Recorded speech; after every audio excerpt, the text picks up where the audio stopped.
අපේ සිහින YouTube channel එකට ඔයගොල්ලන්ව ආදරයෙන් පිළිගන්නවා.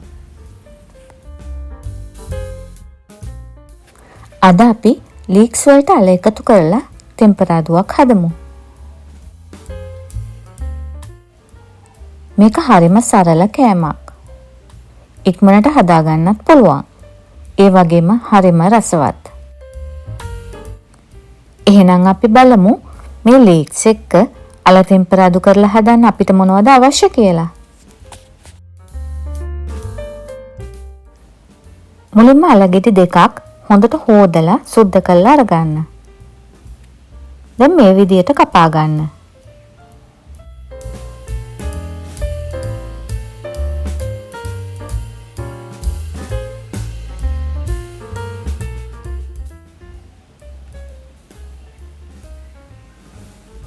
දැන් මේ අල ටික භාජනයකට දාලා ඒක තැම්බෙන්න අවශ්‍ය ප්‍රමාණයට විතරක් වතුර එකතු කරගන්න.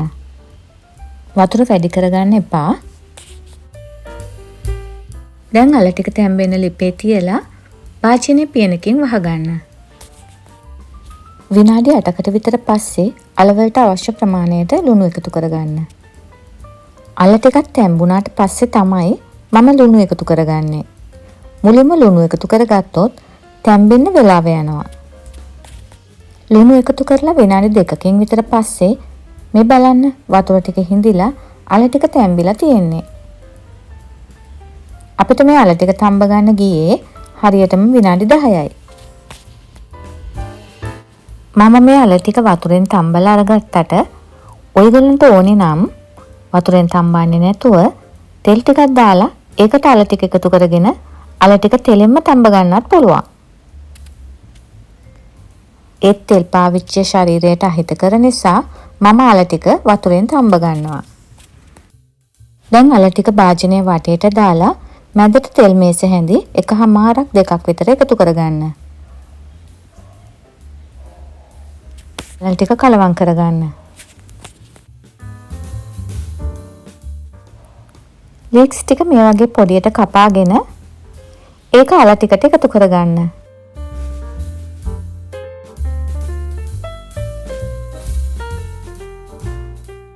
දැන් කලවම් කරගන්න.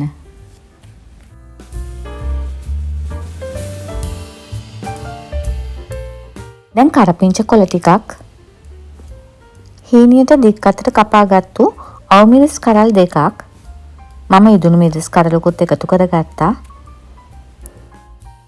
පෙති වගේ කපාගත්තු ලොකු ලුණු ගෙඩියකුත් එකතු කරගන්න. ලුණු ඔයගොල්ලන්ට අවශ්‍ය ප්‍රමාණයට එකතු කරගන්න.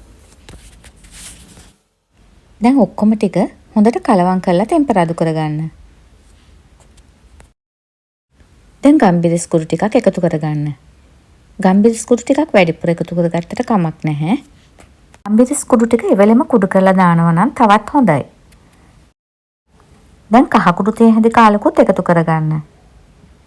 මේ කහ කුඩු ටික ඔයගොල්ලෝ මුලින්ම එකතු කරගත්තත් කමක් නැහැ. මට කහ කුඩු මුලින්ම එකතු කරගන්න අමතක වුණා. දැන් විනාඩියක් දෙකක් මේ විදිහට කලවම් කර කර ඉඳලා ලිප ඔෆ් කරගන්න.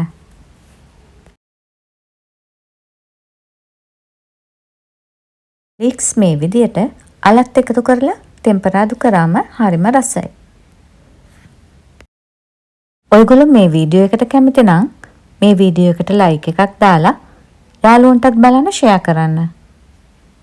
එහෙමනම් තවත් අලුත් දවසක තවත් අලුත් රෙසිපි එකකින් අපි හම්බ වෙමු.